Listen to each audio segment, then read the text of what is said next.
Bollywood industry का एक ऐसा अंडररेटेड एक्टर जिसकी एंट्री फिल्मों में उनके पिता के नाम पर हुई, लेकिन अपने दमदार एक्टिंग से दर्शकों के दिलों में अपनी अलग पहचान बनाई। मात्र 19 साल की उम्र में अपने झड़ते बालों से बुरी तरह टूटने वाले ये एक्टर विनोद खन्ना हैं। जब वो 6 साल के थे तभी उनके पिता उन्हें छोड़कर चले गए थे। कई अभिनेत्रियों से उनके नाम जुड़ने के बावजूद भी आखिरकार क्यों सिंगल हैं अक्षय खन्ना? करीबी दोस्त होते हुए भी क्यों आमिर खान ने उनसे एक बड़ी फिल्म का ऑफर छीन लिया? ये सब जानने के लिए वीडियो से जुड़े रहें। अक्षय खन्ना का जन्म 28 मार्च 1975 को मुंबई में हुआ था। उनके पिता विनोद खन्ना एक मशहूर एक्टर थे, वहीं उनकी मां गीतांजलि एक मॉडल थी। उनके भाई का नाम राहुल खन्ना है, जो उनसे उम्र में बड़े हैं और वो भी एक एक्टर हैं। जब अक्षय 4 साल के थे तो उनके पिता विनोद खन्ना उनको और उनके परिवार को छोड़कर अमेरिका ओशो के शरण में सन्यासी बनने चले गए थे। उस दौरान उनकी पत्नी ने उनके साथ रहने का काफ़ी प्रयास किया, लेकिन विनोद नहीं चाहते थे उनका परिवार उनके साथ रहे। इस वजह से गीतांजलि भारत वापस आ गई अपने बच्चों के साथ। करीबन 5 साल बाद गीतांजलि अपने पति विनोद को डाइवोर्स दे दी। इसके कुछ सालों बाद ओशो का आश्रम बंद हो गया तो विनोद वापस इंडिया आ गए, लेकिन तब तक उनका अपने पत्नी से डाइवोर्स हो चुका था। इस वजह से वो दूसरी शादी किए, लेकिन शादी के बाद भी वो अपने बच्चों से मिलने आते रहते थे। अक्षय ने अपनी पढ़ाई बॉम्बे इंटरनेशनल स्कूल और लॉरेंस स्कूल लवडेल ऊटी से पूरी की है। बचपन से ही उनका मन पढ़ाई में नहीं लगता था, लेकिन स्पोर्ट्स में उनको बेहद इंटरेस्ट था।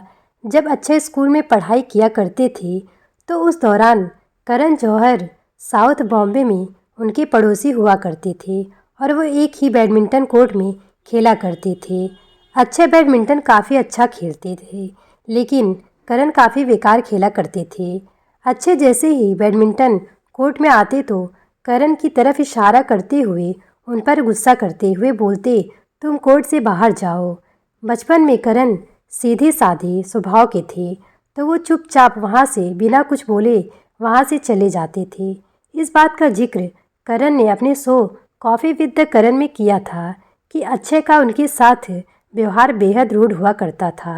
अक्षय खेलने में तो उस्ताद थे, लेकिन उनको पढ़ाई लिखाई करना पसंद नहीं था। कॉलेज में पढ़ने के दौरान उन्होंने अपना एग्ज़ाम नहीं दिया, क्योंकि उन्हें डर था कि कहीं वो फेल न हो जाएं। लेकिन इस बात को अक्षय ने परिवार वालों से छुपा कर रखा। वो अपनी पढ़ाई छोड़ना चाहते हैं, इस बात को बताने की हिम्मत जुटाने में उन्हें महीनों लग गए। आखिरकार एक दिन हिम्मत जुटाकर उन्होंने अपने पिता को सच बता ही दिया, तो उनको खूब डांट पड़ी, लेकिन कुछ ही दिनों में उनके पिता मान गए और फिर उनका करियर फिल्मों में बनाने का सफ़र शुरू हुआ। इसके बाद अक्षय ने किशोर नमित स्कूल से एक्टिंग की क्लास लेनी शुरू कर दी। फिर साल 1997 में अक्षय की सबसे पहली फिल्म हिमालय पुत्र आई। यह फिल्म अक्षय को इसलिए मिली क्योंकि इसमें उनके पिता विनोद खन्ना ने पैसे लगाए थे। इसके साथ ही Godrej Cinthol super model contest के जज विनोद खन्ना ही बने थे। इस कॉन्टेस्ट को बिपाशा बसु ने जीता था। उस दौरान वह फिल्मों में काम नहीं कर रही थी। इस कॉन्टेस्ट के बाद विनोद खन्ना ने बिपाशा बसु को फिल्म हिमालय पुत्र में काम करने का ऑफ़र दिया, लेकिन उन्होंने इस फिल्म में काम करने से मना कर दिया, जिसके बाद यह रोल अंजला झावेरी को ऑफ़र किया गया तो वो काम करने के लिए तैयार हो गई। यह फिल्म बॉक्स ऑफिस पर अपना जादू बिखेरने में नाकामयाब रही, लेकिन इस फिल्म के लिए अक्षय को बेस्ट मेल डेब्यू एक्टर के लिए स्क्रीन अवार्ड मिला। इसके बाद अक्षय खन्ना ने कई फिल्मों में काम किया, जिसमें बॉर्डर, लावारिस, अब लौट चलें जैसी फिल्में शामिल हैं, लेकिन यह सब फिल्में भी बॉक्स ऑफिस पर कुछ खास कमाल न कर सकी। साल 1999 में फिल्म ताल में अक्षय का रोल दर्शकों को पसंद आया। इस फिल्म से अक्षय को पॉपुलैरिटी मिलनी शुरू हुई। इसी साल उनकी एक और फिल्म दहक आई, लेकिन यह फिल्म फ्लॉप साबित हुई। कई फिल्में फ्लॉप होने के बाद उन्होंने 1 साल का ब्रेक लेने का फैसला किया। इसके बाद साल 2001 में उन्होंने दिल चाहता है फिल्म से वापसी की। फिल्म रेस, आपकी खातिर, गांधी माय फादर, गली गली चोर है, हलचल, हंगामा जैसी फिल्मों में भी नजर आए।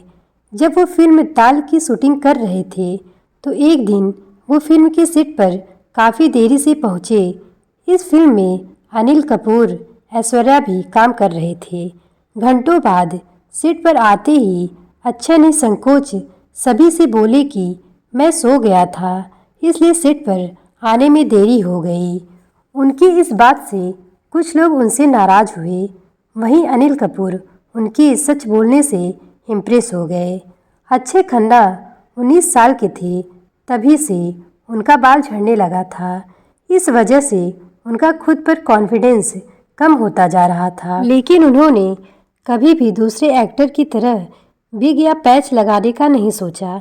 एक इंटरव्यू के दौरान अक्षय ने कहा था कि एक एक्टर के लिए उसका लुक ही सब कुछ होता है, ठीक वैसे ही जैसे एक फुटबॉलर के लिए उनके पैर। समय के साथ अक्षय ने अपनी कमी को अपनाकर बॉल्ड लुक को अपना आइकॉनिक लुक बना लिया है। अक्षय के पिता विनोद खन्ना और करिश्मा कपूर के पिता रणधीर कपूर एक अच्छे दोस्त थे। दोस्ती के चलते वो दोनों अक्षय और करिश्मा की शादी कराना चाहते थे।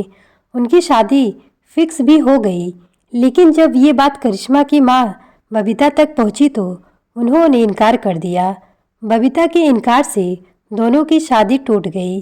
अक्षय खन्ना एक्ट्रेस तारा शर्मा के साथ रिलेशनशिप में रह चुके हैं, लेकिन उनका रिश्ता टूटने की वजह जॉन अब्राहम को माना जाता है, क्योंकि तारा शर्मा ने जॉन के लिए अक्षय से रिश्ता खत्म कर दिया।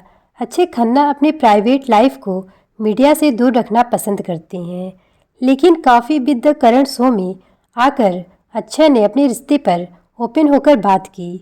अक्षय की उम्र की बात करें तो वो 48 वर्ष के हैं और अभी तक उन्होंने शादी नहीं की और ना ही वो शादी करना चाहते हैं। अपनी सिंगल लाइफ से ही अक्षय संतुष्ट हैं। एक समय ऐसा था जब अक्षय खन्ना को तमिलनाडु की पूर्व सीएम जयललिता की कई खूबियां पसंद आई थी, जो उन्हें आकर्षक लगती थी।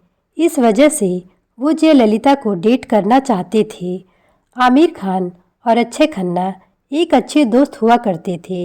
इसी दोस्ती के चलते अक्षय खन्ना के हाथों से तारे जमी पर फिल्म हाथ से निकल गई थी। दरअसल प्रोड्यूसर अमोल गुप्ते तारे जमी फिल्म बना रहे थे और वो चाहते थे कि इस फिल्म में टीचर राम निकुंज का रोल अक्षय खन्ना करें, लेकिन उन दोनों की सीधी बातचीत नहीं हुई थी। एक दिन प्रोड्यूसर अनमोल की मुलाकात आमिर खान से हुई, तो उस दौरान अमोल ने आमिर से कहा कि मुझे अक्षय खन्ना से मिलवा दो, मैं एक फिल्म बना रहा हूँ जिसके लिए मैं उन्हें साइन करना चाहता हूँ। तो आमिर ने कहा कि जब तक फिल्म की स्टोरी मुझे पसंद नहीं आएगी तब तक मैं अपने दोस्त को कैसे इस फिल्म में काम करने का सलाह दे दूँ। जिसके बाद प्रोड्यूसर ने फिल्म की स्क्रिप्ट आमिर को सुनाई तो उन्हें फिल्म की स्टोरी इतनी पसंद आई कि उन्होंने उस फिल्म में खुद को कास्ट करने की बात कही। इसके बाद अक्षय का इस फिल्म से पत्ता कट गया और यह फिल्म आमिर खान को मिल गई। तारे ज़मीं पर फिल्म आमिर खान के कैरियर की बेस्ट फिल्मों में से एक मानी जाती है। अक्षय खन्ना फिल्मों से करीबन 4 साल तक ब्रेक लिए। साल 2012 से 2016 तक अक्षय किसी फिल्म में नज़र नहीं आए। उन्होंने फिल्मों में कमबैक दिसूम फिल्म से की। इसके बाद उन्होंने मॉम, इत्तेफाक, सेक्शन 375, दृश्यम 2 जैसी फिल्मों में साइड हीरो के तौर पर काम किया। दृश्यम 2 फिल्म में अक्षय खन्ना के किरदार को दर्शकों ने खूब पसंद किया। तो कैसी लगी आपको अक्षय खन्ना की जीवनी, हमें कमेंट करके बताएं।